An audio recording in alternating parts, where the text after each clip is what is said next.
Halo, selamat datang kembali. Senang banget rasanya bisa nemenin Anda lagi di sesi bedah mendalam kita kali ini. Iya, halo semuanya. Hari ini tanggal 10 Maret 2026, dan kalau Anda rutin mantau layar portofolio ya, atau sekedar baca berita pasar akhir-akhir ini, kemungkinan besar ada satu nama yang terus-menerus muncul. Betul, berkedip hijau terus di radar ya. Nah ya, namanya MBMA atau Merdeka Battery Materials. Coba bayangkan ini, di tengah pasar yang kadang membingungkan, saham mereka ini sedang jadi primadona absolut. Kinerjanya memang sangat mencolok. Kita bicara soal kenaikan 45% secara year to date, dan kalau kita tarik sedikit lebih jauh, ke 6 bulan terakhir, harganya udah melonjak nyaris 100%. Angka yang fantastis untuk ukuran kapitalisasi pasar sebesar itu. Oke, mari kita bedah ini. Pertanyaannya bukan sekedar kenapa naik, tapi kenapa smart money, aliran dana asing dan institusi besar yang biasanya sangat berhati-hati, tiba-tiba masuk. Dan memborong dalam jumlah besar. Benar banget. Mereka memborong lebih dari 223 juta lembar saham perusahaan ini. Apa sih yang sebenarnya mereka lihat? Itu pertanyaan utamanya. Misi kita hari ini adalah membongkar kotak Pandora tersebut untuk Anda. Kita bakal ngelacak rute bagaimana saham ini berpotensi ngalamin re-rating. Atau evaluasi ulang secara besar-besaran ya. Tepat. Kita juga akan membedah apa itu sebenarnya katalis HPAL, menguji seberapa kuat fondasi fundamental mereka, sampai melihat bagaimana teori permainan atau game theory sedang dimainkan di pasar nikel global. Menarik sekali. Dan tentu saja kita nggak bisa mengabaikan gajah di dalam ruangan, yaitu bagaimana konflik di Timur Tengah secara tak terduga justru berdampak pada rantai pasok nikel di Sulawesi. Tepat. Ini bukan sekedar cerita tentang perusahaan yang lagi beruntung karena harga komoditas naik. Bukan ya? Bukan. Ini adalah cerita tentang transformasi struktural. Tapi sebelum kita masuk terlalu jauh ke dalam peta geopolitik, terutama saat nanti kita bahas soal rentetan peristiwa di Timur Tengah, Selat Hormuz, dan efek dominonya ke harga minyak, Oke. saya rasa penting untuk menyamakan frekuensi dulu. Kita harus melihat situasi ini murni dari kacamata pasar dan rantai pasok. Sepakat. Tanpa bermaksud memihak secara politik, kita tidak mendukung atau menyalahkan pihak manapun yang sedang berkonflik. Tugas kita di sini adalah murni dan secara objektif membedah bagaimana rentetan peristiwa global tersebut pada akhirnya bermuara pada angka-angka. Terutama dampaknya ke transisi energi dan valuasi dari MBMA itu sendiri ya. Iya, betul. Sepenuhnya netral dan berbasis data. Sepakat. Itu batasan yang sangat krusial karena di dunia investasi, objektivitas adalah segalanya. Nah, mari kita mulai dari fondasinya dulu. Silakan. Seringkali saat orang dengar kata perusahaan nikel, bayangan yang muncul itu ekskavator raksasa yang menggali tanah merah, lalu tanah itu dijual mentah-mentah ke luar negeri. Paradigma lama industri tambang ya. Nah iya, padahal kalau kita bicara soal MBMA, profil strategis mereka jauh melebihi itu. Mereka ini bukan sekedar tukang gali tanah. MBMA adalah sebuah ekosistem yang terintegrasi secara vertikal. Dari hulu ke hilir. Betul. Di hulu, mereka punya tambang nikel SCM, yang kebetulan posisinya adalah salah satu cadangan nikel terbesar di dunia. Sangat masif cadangannya. Lalu di tengah, mereka punya smelter yang memproduksi nickel pig iron atau NPI dan juga nickel matte. Dan di hilir yang merupakan kartu as mereka untuk masa depan, ada proyek HPAL yang khusus memproduksi bahan baku untuk baterai kendaraan listrik.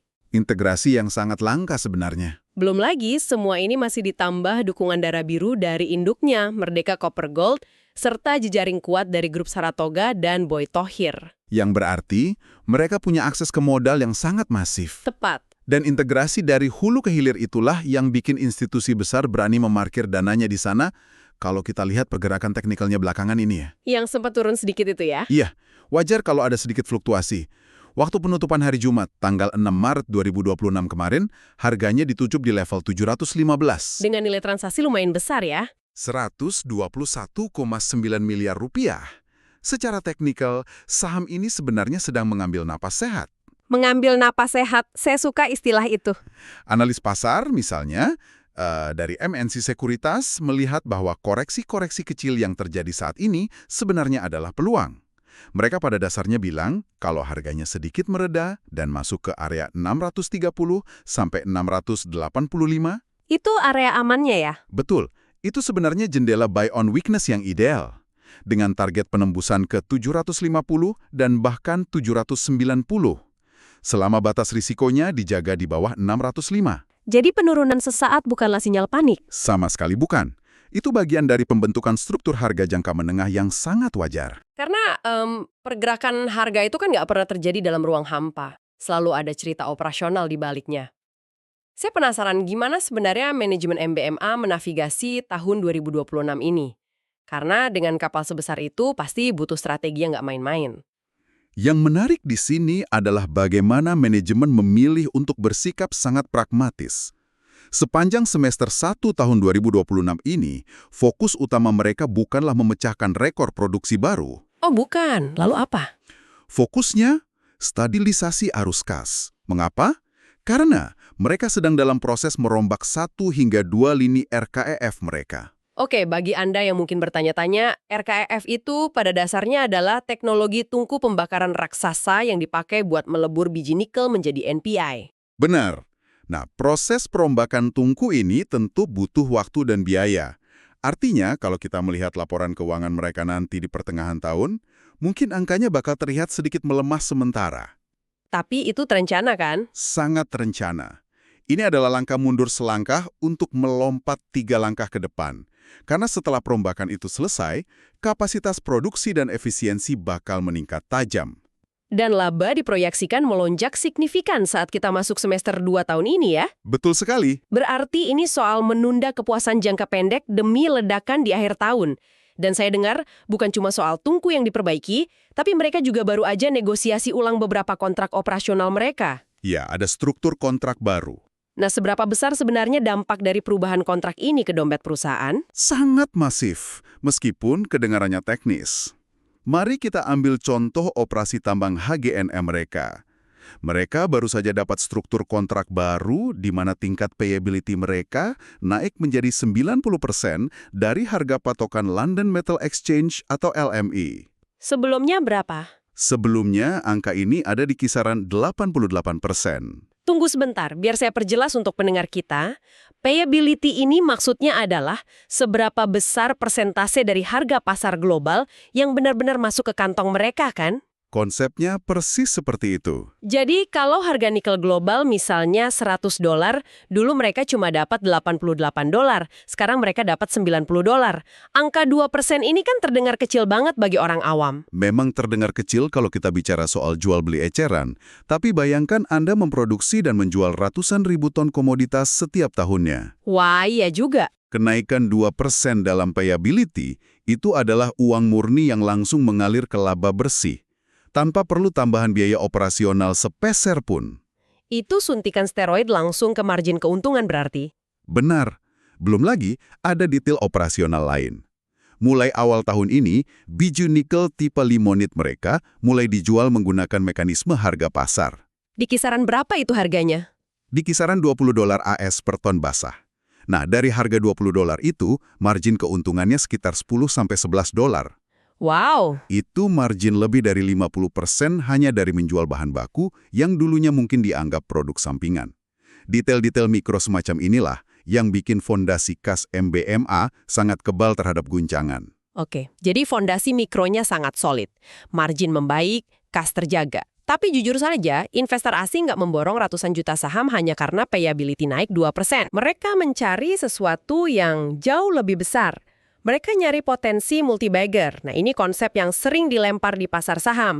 Bagaimana sebuah saham bisa melipat gandakan nilainya berkali-kali lipat. Rumusnya sebenarnya ada. Rumus dasarnya sederhana kan?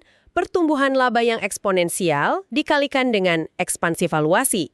Pertanyaan besarnya, apakah MBMA punya dua bahan bakar ini? Mereka punya keduanya. Dan bahan bakar roket utamanya bernama proyek HPAL.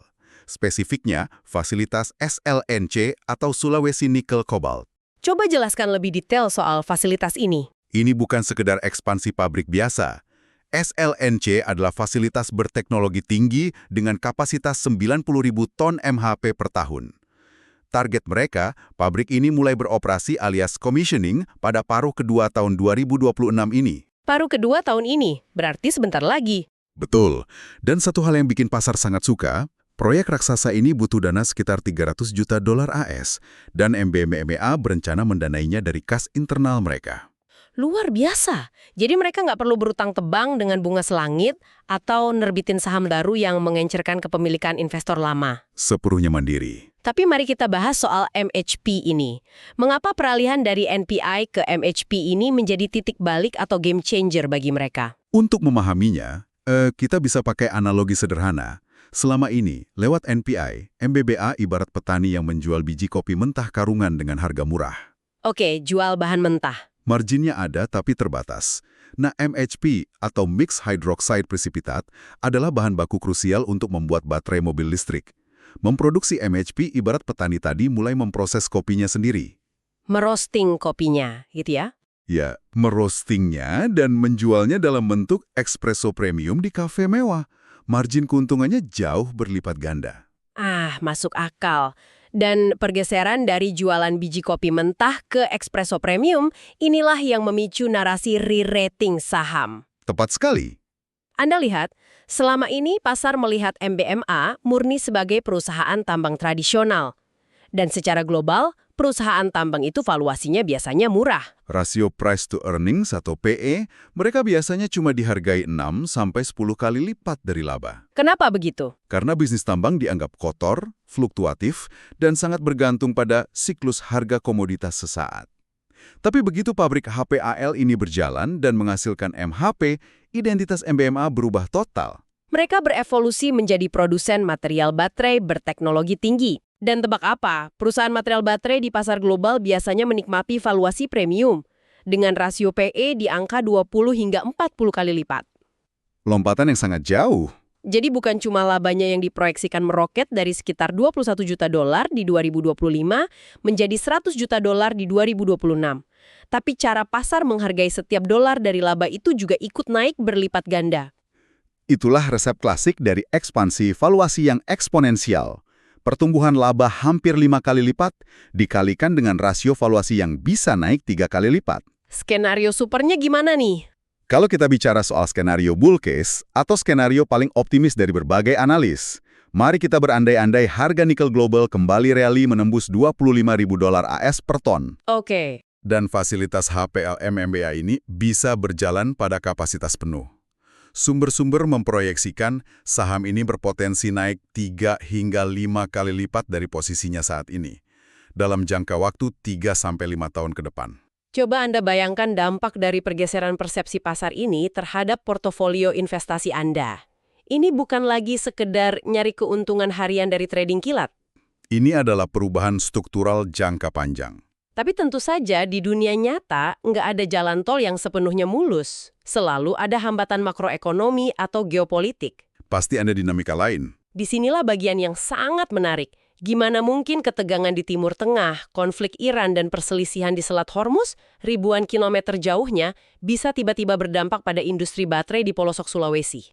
Ini adalah efek domino geopolitik yang paling relevan untuk dekade ini.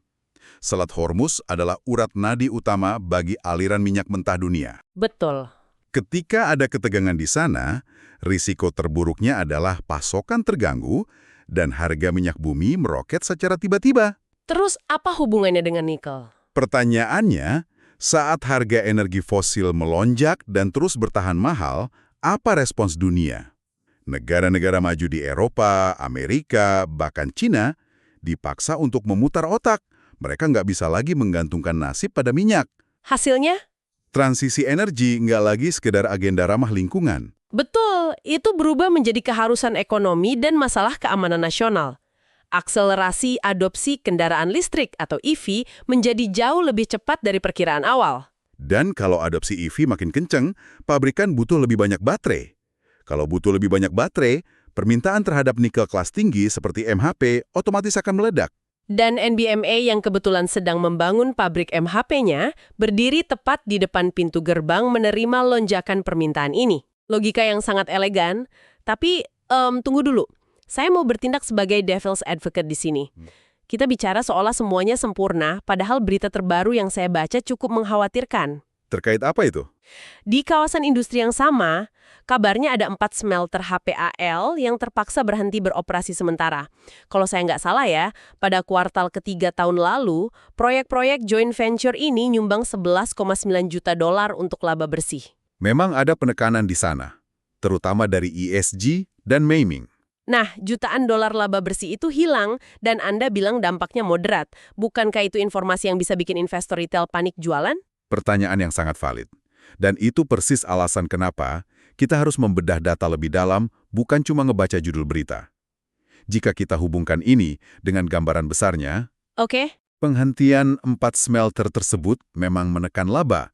Ya, mereka kehilangan pendapatan dari pasokan uap dan asam MT, serta suplai biji limonit. Tapi apakah ini bencana? Tidak. Ada 2 faktor mitigasi besar di sini. Pertama, MBMA tidak hanya bergantung pada 4 smelter itu. Mereka punya fleksibilitas tinggi. Maksudnya barangnya bisa dijual ke tempat lain? Tepat. Biji limonit dan material lainnya bisa langsung dialihkan penyalurannya ke smelter HPL lain di kawasan tersebut yang masih beroperasi normal. Misalnya milik Huayo. Jadi barangnya tidak membusuk di gudang, pembelinya saja yang diganti. Oke, itu mitigasi yang bagus, masuk akal. Lalu apa faktor kedua? Faktor kedua ini yang lebih penting. Dan ini berkaitan erat dengan konflik Timur Tengah tadi. Anda harus tahu gimana cara kerja pabrik HPHL. Untuk mengekstrak nikel dari tanah liat, HPHL butuh banyak sekali asam sulfat. Dan asam sulfat itu dibuat dari sulfur kan? Benar. Nah, masalahnya, karena ketegangan di Timur Tengah dan gangguan rantai pasok global, harga sulfur saat ini sedang melambung tinggi. Artinya, biaya operasi atau cash cost untuk menjalankan pabrik HPHL itu sekarang sebenarnya sudah sangat tinggi. Marginnya tergerus dong. Sangat tergerus oleh beban bahan baku yang mencekik. Jadi maksud Anda berhentinya 4 smelter ini terjadi tepat di saat memproduksi MHP memang sedang kurang menguntungkan karena bahan bakunya terlalu mahal. Kurang lebih begitu. Ini ibarat Anda punya restoran, tiba-tiba harus tutup sementara karena ada perbaikan pipa, tapi di saat yang bersamaan harga beras dan daging sapi di pasar memang lagi naik gila-gilaan. Analogi yang sangat pas. Jadi kerugian Anda dari tidak jualan sebenarnya jauh lebih kecil daripada kondisi normal, karena kalaupun buka, untungnya juga sedang tipis. Tepat sekali. Laba yang hilang itu dihitung berdasarkan asumsi margin normal. Padahal saat ini margin HPHL sedang ditekan habis-habisan oleh harga sulfur. Jadi secara finansial, penghentian sementara ini dampaknya tidak sedestruktif yang dibayangkan pasar. Luar biasa. Penjelasan seperti inilah yang membedakan kepanikan buta dengan analisis tajam. Nah sekarang, mari kita tarik lensa kita lebih jauh lagi. Tadi kita bicara soal operasional pabrik. Sekarang makronya ya. Iya, mari kita bicara soal siapa yang mengontrol papan permainannya. Kita masuk ke ranah game theory di pasar nikel global. Kalau kita ibaratkan industri ini sebagai permainan catur raksasa, siapa aja pemain utamanya? Di satu sisi papan, kita punya pemain barat dan pabrikan EV raksasa yang sangat haus akan material baterai tapi tidak punya tambang. Oke. Di sisi seberang, ada industri smelter China yang punya modal dan teknologi raksasa. Dan di tengah-tengah, sebagai pemasok dominan yang menguasai mayoritas cadangan dunia, ada Indonesia. Dan yang menarik adalah bagaimana Indonesia mengubah gaya bermainnya, kan? Betul. Kalau kita ingat mundur sedikit ke periode 2023 hingga awal 2024, Indonesia memainkan apa yang bisa kita sebut strategi A. Strategi membanjiri pasar dengan pasokan. Ya, produksi sebanyak-banyaknya nikel murah. Tujuannya untuk mematikan kompetitor di negara lain yang biaya produksinya lebih mahal dan merebut pangsa pasar global secara dominan. Dan strategi itu berhasil. Mereka merebut pasar, tapi efek sampingnya, harga nikel global hancur lebur karena kelebihan pasokan di 2023 sampai 2024 itu. Para penambang menjerit karena margin mereka tipis. Benar. Dan setelah dominasi pasar tercapai, Indonesia perlahan menggeser bidak caturnya ke strategi B. Ini adalah langkah membatasi pasokan. Mirip sekali dengan strategi OPEC pada minyak bumi. Mengontrol kuota secara sengaja ya? Pemerintah pada dasarnya sengaja menahan agar pasokan nikel tidak lagi membanjiri pasar. Hasilnya, hukum ekonomi dasar terjadi. Pasokan turun, harga mulai stabil dan merangkak naik. Sekarang kita melihat harga nikel rebound kembali ke area $17.000 AS per ton. Strategi ala OPEC Indonesia. Dan tebakan saya, dalam lanskap permainan yang baru ini, di mana volume dibatasi tapi harga dijaga, MBMA ada di posisi yang diuntungkan langsung. Sangat diuntungkan. Kenapa? Karena mereka nggak lagi harus bersaing secara brutal hanya dari sisi volume mentah. Karena mereka punya ekosistem terintegrasi dari tambang SCM sampai ke hilir, pabrik HPAL. Mereka bisa menangkap setiap sen dari margin keuntungan di setiap rantai prosesnya. Itulah kekuatan sebenarnya dari integrasi vertikal. Menarik. Saat pasokan dibatasi, pemain yang hanya punya tambang bakal kesulitan karena volume jualan mereka dipatok. Pemain yang hanya punya smelter juga tertekan karena harga bahan baku tanah merahnya jadi mahal. Tapi MBMA mengambil untung dari tambangnya sendiri, diproses di smelternya sendiri, dan akhirnya dimurnikan jadi material baterai dengan margin premium. Mereka menang di setiap tahap evolusi industri ini. Sangat mencerahkan. Jadi, mari kita rangkum temuan-temuan kunci dari sesi penelusuran mendalam kita hari ini untuk Anda. Silakan. Sudah sangat jelas bahwa MBMA bukanlah sekedar permainan komoditas biasa dengan beta tinggi. Mereka adalah kendaraan investasi strategis untuk transisi EV global. Kita udah membedah bagaimana proyek HPAL memicu re-rating valuasi secara masif. Ibarat mengubah biji kopi menjadi espresso premium tadi ya. Betul sekali. Kita juga ngebahas bagaimana mereka mengelola operasional di tengah gangguan 4 smelter dan membuktikan bahwa itu adalah risiko yang sangat bisa dimitigasi. Serta bagaimana konflik makro dan kebijakan pasokan ala OPEC berpihak pada model bisnis mereka. Semua elemen ini saling mendukung fundamental mereka. Jadi, apa arti dari semua ini bagi Anda? Pemahaman akan konvergensi antara data teknikal, operasional mikro, dan teori permainan global inilah yang membedakan investor yang sekedar ikut-ikutan dari mereka yang siap menangkap peluang asimetrik return ke depannya. Ini memunculkan pertanyaan penting untuk dipikirkan.